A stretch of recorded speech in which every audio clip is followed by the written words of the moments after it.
আজকে তোমাদের সাথে একটা ডিনার ডেট শেয়ার করব। তো চলো ভিডিওটা স্টার্ট করা যাক। 1 থেকে 2 দিন আগে আমরা ঠিক করেছিলাম কোথাও একটা খাওয়া দাওয়া করতে যাব। আর আমাদের কোথাও একটা খাওয়া দাওয়াটা মানে বাড়ির সামনেই আমরা খুঁজি। এত রেস্টুরেন্ট থাকতে আমরা কেন জানি না বারবারই এক্সপ্রেস ধাবাতেই যাই। অ্যাকচুয়ালি ওখানকার খাওয়ার কোয়ালিটি আমার খুব ভালো লাগে, সেই কারণেই আর কি যাওয়া। কি জানি এখন হয়তো আমাদের বয়স বাড়ছে, সেই কারণে হয়তো নতুন নতুন জায়গায় আমরা আর এক্সপ্লোর করতে যাই না। এক একটা জায়গা যেগুলো ধরো আমাদের মনে ধরে গেছে বা খাওয়া দাওয়া কোয়ালিটি ভালো, সেখানেই আমরা এখন যাই। এখন অ্যাকচুয়ালি ফটো তোলার থেকেও আমাদের কাছে খাওয়া দাওয়াটা একটু মেন ইম্পর্টেন্ট হয়ে দাঁড়িয়েছে। কথা বলতে বলতে চলে এসেছি এক্সপ্রেস ধাবার সামনে। আর আমার কিন্তু সেদিনকে এক্সট্রিম গরম লাগছিলো। তোমরা যদি আমার ফার্স্ট স্টার্টিং ভিডিওটা দেখো তাহলে বুঝতে পারবে আমি কী লেভেলের ঘামছিলাম।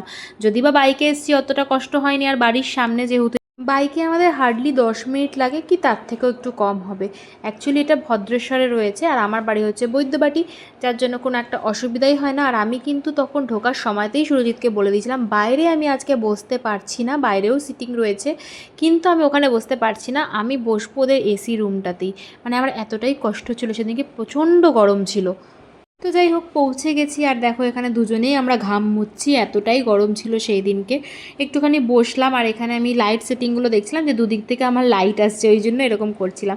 যাই হোক তারপরে ওটাকে আটকাতে পারলাম না, ভাবলাম ছাড়ো বাদই দাও, তোমরা অ্যাডজাস্ট করে নেবে। আমি জানি তোমরা আমার ভিডিও অনেক ভালোবাসা দাও, তার জন্য অনেক অনেক অনেক থ্যাংক ইউ সবাইকে। তবে হ্যাঁ, একটা কথা বলবো, যারা আমার ভিডিও নতুন দেখছো বা যাদের কাছে নতুন পৌঁছাচ্ছে তাদেরকে বলবো যদি আমার ভিডিও ভালো লাগে তাহলে একটা ফলো করাই যায়, তাই না? তারপর তবুও আমরা একবার মেনু কার্ডটা দেখে নিচ্ছিলাম যে নতুনত্ব কোনো কিছু নেওয়া যায় কি না। তবুও আমরা ঘুরে ফিরে ওই একই জিনিস অর্ডার করি, কিন্তু এখানে শুনলাম সেদিনকে যে বিরিয়ানি নাকি অ্যাভেলেবেল নেই। এখানে আমার বেস্ট কম্বিনেশন লাগে হচ্ছে chicken biryani with Champaran mutton. আমার এটা এত ভালো লাগে, আমি অনেক ভিডিওতেই বলেছি। তো সুতরাং সেই দিনকে তো ছিল না অ্যাভেলেবেল বিরিয়ানি, তো যার জন্য আমাদেরকে মিক্স ফ্রাইড রাইস আর গার্লিক নানটা অর্ডার দিয়েছিলাম। এখানে গার্লিক নানটা অনেক ভালো। যখন আমরা বন্ধুবান্ধবের সাথে আসি না, অনেক কিছু নেওয়া হয়, তো তখন অনেক কিছু ট্রাই করা হয়। মানে এখানের এক্সপ্রেস ধাবার খাবার কোয়ালিটি কোয়ান্টিটি সবই ভালো, কেন আমি এর আগে প্রচুরবার এসেছি আর অনেক রকম আইটেম এখানে ট্রাই করেছি। ওদের স্টার্টার আইটেমগুলোও কিন্তু খুবই ভালো। তবে সেদিনকে আমরা যেহেতু মানে একদম মেন কোর্স খেতে গেছি, ওই জন্য স্টার্টার আর আমরা অর্ডার দিইনি। তো সেদিনকে ওই জন্য আমরা গার্লিক নান, মিক্স ফ্রায়েড রাইস আর তার সাথে দিয়েছিলাম হচ্ছে চাম্পারান মাটন। চাম্পারান মাটনটা ছিল বলে তাই বেঁচে গেছি, না হলে যে কি হতো জানি না। জানো তো আমি না আগে একদমই মাটন খেতাম না, কিন্তু সুরজিতের সাথে আমি থাকতে থাকতে কেন জানি না মাটনটাকে ভালোবেসে ফেলেছি। অ্যাকচুয়ালি ভালোবেসে ফেলেছি বলাটা ভুল, খাই তবে 1 পিস খাই। আগে যেমন একদম আমি টাচই করতাম না, কিন্তু এখন খাই। দেখো এখানে এত আমার হাত পা নড়ছে কেন জানো? আমি ওর সঙ্গে গল্প করছিলাম যে আগের দিন আমি গ্রসারি কিনতে গিয়ে আমার গায়ে অনেক বড় একটা আরশোলা বসেছিল। ওইটাই আমি ওকে গল্প করে বলছিলাম, কারণ সুরজিৎ ভীষণ আরশোলাতে ভয় পায়, তোমরা জানো কি না জানি না। মানে এত ভয় পায় যে ও দেখে দৌড়ায় রীতিমতো। এই কথাটাই আমরা বলছিলাম যে তোমার গায়ে বসলে কি করতে। আমাদের দুজনের মধ্যে একটা আন্ডারস্ট্যান্ডিং রয়েছে, যদি আরশোলা বেরোয় তাহলে আমি মারবো, আর যদি মাকড়সা বেরোয় তাহলে ও মারবে। মানে ব্যাপারটা আমরা দুজনে দুজনকে বুঝে নিই, দুজনকে কেউ ভয়ও দেখাই না কোনো জিনিস নিয়ে, কারণ ওটা আমাদের কাছে খুব আতঙ্ক। যাই হোক দেখো খাবার চলে এসেছে, আর খাবারের মধ্যে বলেইছিলাম এই কটা জিনিসই নিয়েছিলাম। আর দেখে তো খুবই ভালো লাগছিলো, অ্যাকচুয়ালি খেতেও ভালো ছিল।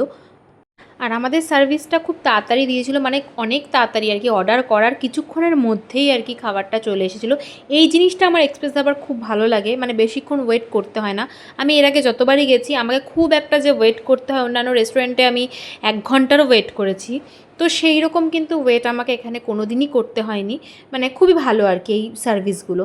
তারপর দেখো এখানে তো সুরজিতের খাওয়া দাওয়া স্টার্ট। যখন আমরা গার্লফ্রেন্ড বয়ফ্রেন্ড ছিলাম তখন আমরা এত ফটো তুলতাম কোনো জায়গায় গেলে, মানে আমি বেসিক্যালি, সুরজিৎ খুব একটা ফটো কোনো দিনই তুলতে ভালোবাসে না, তো আমি খুব বেশি তুলতাম। কিন্তু এখন যত দিন বাড়ছে, মানে যত দিন এগোচ্ছে আর কি, যত বড় হচ্ছি, আমাদের ফটো তোলাগুলো কেমন জানি কমে আসছে। যদি আমি ব্লগ না করতাম তাহলে হয়তো তোমরা জানতেই পারতে না আমি কোথায় যাচ্ছি না যাচ্ছি, কেননা আমি খুব একটা এখন আর ফটো টটো তুলি না।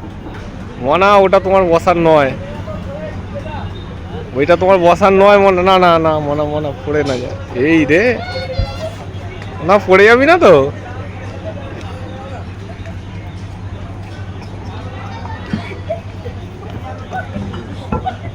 কার খেলার জিনিস কাকে দিয়েছে? যা রে মনা, তুই গিয়ে খেল, ছেড়াও। বড় হয়ে গেছি তো কী হয়েছে, ছোটদের মতো আচরণ করতে কি ভালো লাগে না? তারপর ওখানে বেশিক্ষণ দাঁড়ানোর রিস্ক নিইনি, কারণ যেটুকু সম্মান ছিল সেটুকু হাতে করে নিয়ে বাড়ি ফিরে এসেছি। ফেরার পথে মিষ্টি কিনেছিলাম। আজকের ব্লগটা এইটুকুই, দেখা হচ্ছে নেক্সট ভিডিওতে। টাটা।